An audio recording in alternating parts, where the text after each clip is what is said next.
오늘은 시편 146편 말씀을 가지고 같이 은혜를 나누겠습니다. 여러 가지 말씀이 있지만 특별히 5절 끝에 보면 복이 있도다 이런 말씀이 있습니다. 그래서 이 말씀을 중심으로 같이 은혜를 나누고자 합니다. 따라합시다. 복이 있도다. 뭐가 있다고요? 복에 대해서 부정적으로 생각하는 분들도 없지 않아 있습니다. 기복신앙이니 이런 말씀을 하면서 그러나 하나님은 복 주시는 하나님이심을 성경이 변함없이 얘기하고 있습니다. 물론 이제 복에 대한 개념이나 정의가 다르긴 하지만 구약에서는 여러 가지 현세적인 복에 대해서도 얘기하시고 또 신약에 와서는 신령한 복에 대한 말씀도 하십니다. 이러면서 전인적으로 또 종합적으로 영혼 육간의 모든 면에 있어서 하나님은 복 주시는 분이시다 하는 것을 강조하고 있습니다. 하나님을 믿고 예수님을 믿고 사람들이 평안을 누리고 잘 돼야지 그러면은 안 되는 게 그게 더 좋겠습니까? 하나님은 우리가 특별히 하나님의 자녀들이 잘 되고 또 복되게 하시는 것을 원하시는 줄로 믿습니다. 누가 복이 있는가 하는 건데요. 우리 5절 말씀 읽어보겠습니다. 5절 말씀 다 같이 시작. 야곱의 하나님을 자기의 도움으로 삼으며 여호와 자기 하나님에게 자기의 소망을 두는 자는 복이 있도다. 그러니까 하나님을 도움으로 삼고 하나님에게 소망을 두는 사람이 복이 있다 하는 것이죠. 다윗 같은 분은 참 어려움을 많이 당한 사람 아닙니까? 다윗같이 훌륭하고 위대한 사람도 없지만 또 다윗같이 고난을 당하고 평생 힘들게 살았던 사람도 없습니다. 평생 전쟁을 했으니까요. 주변에 대적들이 많아서 또 정치 왕이긴 하지만 또 정치가의 면도 있지 않습니까? 그러니까 대적들이 항상 있었습니다. 그런데 그가 다윗이 최종적으로 승리하고 하나님 앞에 영광 돌리는 삶을 살았던 것은 하나님에게 도움을 삼고 하나님에게 소망을 두었기 때문에 그렇습니다. 다윗의 말씀 중에 시편 중에 중요한 말씀이 이제 시편 23편 아닙니까? 여호와는 나의 목자시니. 그러니까 하나님을 목자 삼아서 살았던 거죠. 여호와는 나의 목자시니 내게 부족함이 없으리로다. 그가 나를 푸른 풀밭에 쉬게 하시며 쉴만한 물가로 인도하신다.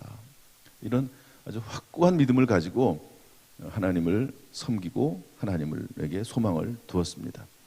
내가 사망의 음침한 골짜기를 다닐지라도 사도 이 다윗의 진실된 마음입니다.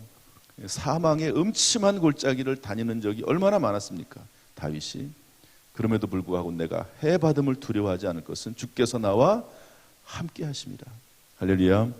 여러분, 하나님께서 다윗에게 함께 하셨던 것처럼 저와 여러분에게도 함께 하시는 줄로 믿습니다.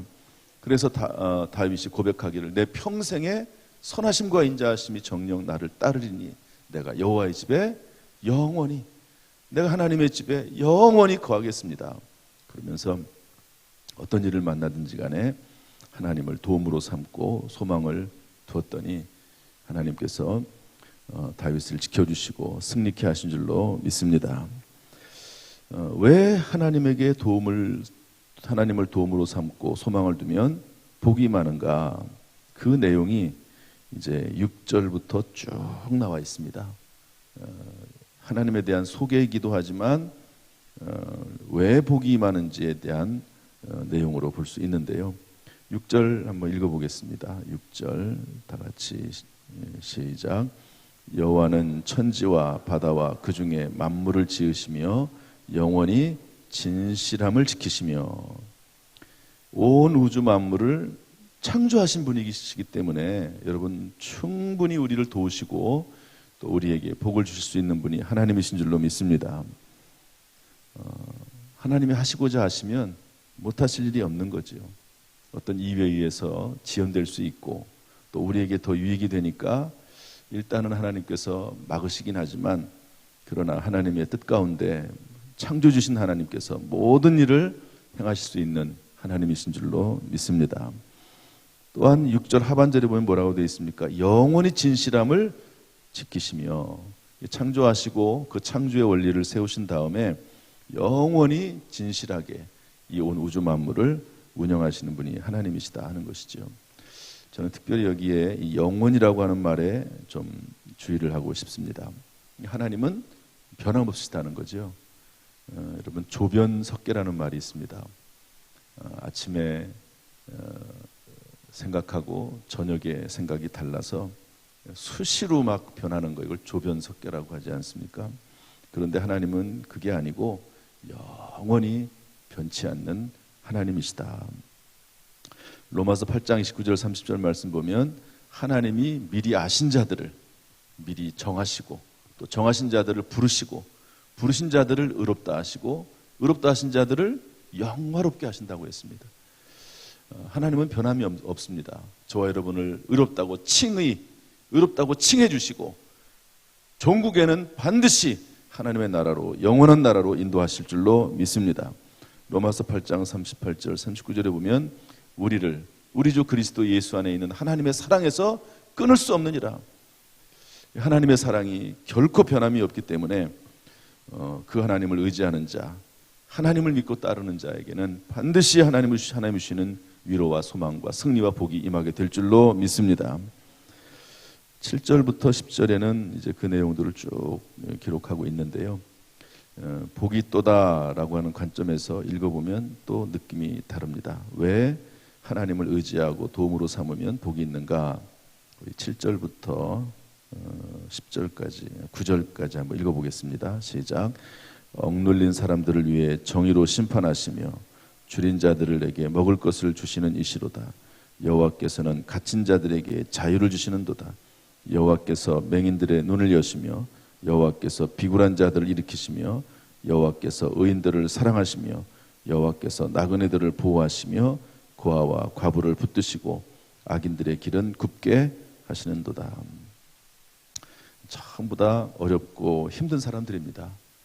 또 사회적 약자들입니다. 이런 사람들을 하나님께서 살려주신다는 것이죠. 이것은 우리 한국의 역사가 그대로 설명하고 있습니다. 하나님을 믿는 사람들, 정말 억눌렸던 사람들, 가난한 사람들, 이런 사람들이 예수님 믿고 신앙생활을 하는 가운데 그의 인생이 변화가 돼서 정말 새롭게 되는 것을 볼 수가 있습니다. 이런 은혜가 이미 우리에게 임했고 또 영원히 앞으로도 임하게 될 줄로 믿습니다. 왜 복이 있는가? 하나가 더 있는데요. 그것은 8절과 9절 속에 있습니다. 8절 끝에 보면 뭐라고 되어 있냐면 여호와께서 의인들을 사랑하시며, 따라합시다. 의인들을 사랑하시며, 또 9절 뒷부분에 보면 악인들의 길은 굽게 하시는도다, 이런 말씀이 있거든요. 따라합시다. 악인들의 길은 굽게 하시는도다. 의인이라고 하는 것은 이제 예수 그리스도 이후에 신약적인 개념으로 칭의, 그리스도 예수를 믿음으로 의롭다 여김받는 우리 모든 그리스도인들을 말합니다. 의인들을 사랑하시며 악인들은 굽게 하신다. 하나님께서 우리 그리스도인들을 믿음 안에서, 우리 그리스도인들이 예수 믿은 이후에 하나님을 의지하고 하나님께 소망을 두고 살아가면 그 의인들을 사랑하셔서 선한 길로 인도하시지만, 그러나 악인들의 길은 결국 망하게 된다고 성경은 말씀하고 있습니다. 이 내용들은 구약과 신약을 통틀어서 계속해서 하나님께서 하시고 있는 말씀입니다.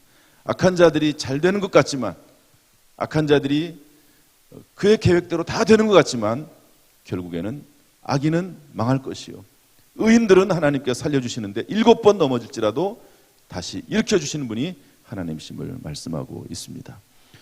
그래서 오늘도 하나님을 의지하고 그에게 소망을 두는 가운데 하나님의 복이 우리의 삶 가운데 자손 대대로 임하기를 주님의 이름으로 축복합니다. 그런데 오늘 저는 이 말씀을 쭉 읽고 준비하면서 특별히 이 단어에 관심이 갔습니다. 우리 5절 말씀 다시 한번 읽어볼까요? 5절 말씀 시작. 야곱의 하나님을 자기의 도움으로 삼으며 여호와 자기 하나님에게 자기의 소망을 두는 자는 복이 있도다. 여기 보면 야곱의 하나님 이렇게 되어 있습니다. 성경을 잘 읽다 보면 하나님을 소개할 때 구약 성경에서는 아브라함의 하나님, 이삭의 하나님, 야곱의 하나님 이렇게 소개하면서 세 사람의 이름을 다 쓰든지 아니면 이스라엘의 하나님 이렇게 씁니다. 여러분 야곱이 나중에 변해서 뭐가 되죠? 이스라엘이 되지 않습니까? 그래서 이스라엘의 하나님이라고 하든지 아니면 야곱, 이삭, 아브라함, 이삭, 야곱 이렇게 세 분의 이름을 다 대든지 그러는데 오늘 성경 말씀에서는 조금 색다르게 야곱의 하나님이라고 썼습니다.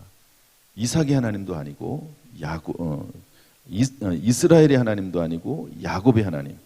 야곱의 이름은 그렇게 좋은 이름이 아니거든요. 야곱은 사기꾼이라고 하는 뜻을 가지고 있습니다. 이스라엘은 하나님과 겨루어 이겼다라고 하는 변화된 이름인데 야곱이라고 하는 이름은 사기꾼이라고 하는 이름입니다. 그런데 굳이 야곱의 하나님이라고 하는 단어를 썼습니다. 쉽게 말해서 단어를 그대로 해석하면 사기꾼의 하나님 이렇게 되거든요. 야곱이란 단어 뜻 그대로 말하면 저는 이 말씀이 특별히 와닿아서 그렇구나. 하나님은 사기꾼의 하나님이시구나. 좀 이상하죠 말이. 어쨌든 어떤 의미냐면 야곱과도 같은 그런 사기꾼도 변화시켜서 복 주시는 하나님. 야곱이 다른 거는 좀 문제가 있어도 하나님에 대한 소망과 갈망은 참 많았습니다. 그래서 그 야곱을 변화시켜서까지 야곱을 회개시켜서까지 하나님께서 그를 사용하시고 복 주시는 것을 볼 수가 있습니다. 우리가 하나님을 의지하고 또 하나님을 도움으로 삼고 소망을 두면 하나님께서 모든 상황과 여건도 바꾸셔서 우리의 생각도 바꾸시고 우리의 인생도 바꾸셔서 결국에는 복 주시는 하나님이 우리의 아버지 하나님이신 줄로 믿습니다.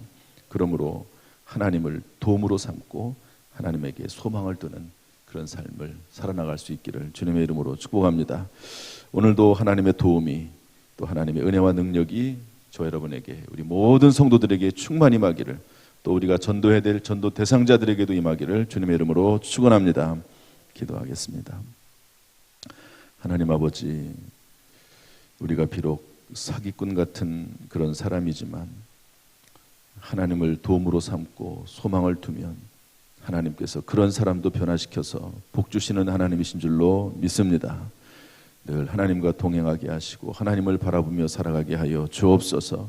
늘 겸손히 하나님을 섬기게 하시고 하나님과 동행하는 복된 인생이 되도록 우리를 붙잡아 주옵소서. 이 새벽에 나와서 하나님의 이름을 부릅니다. 주여 은혜 베풀어 주옵소서. 그 부르심에 응답하여 주옵소서. 오늘도 새 힘을 주옵소서. 평안을 허락하여 주옵소서. 새 생명 축제를 통해서 하나님 큰 영광 받으시고 하나님이 예정하신 영혼들이 구원받게 하여 주옵소서. 지금까지 기회 나오지 못했던 영혼들이 성도들이 다 주의 전으로 찾아 나올 수 있도록 인도해 주옵소서. 예수님의 이름으로 축복하며 기도하옵나이다. 아멘. 이제는 우리 주 예수 그리스도의 은혜와 아버지 하나님의 무한하신 사랑과 성령님의 교통하심이 이 시간 주의전에 나와서 예배드리는 모든 성도들에게 또 실시간으로 예배드리는 모든 성도들에게 함께 하시기를 간절히 축원하옵나이다. 아멘.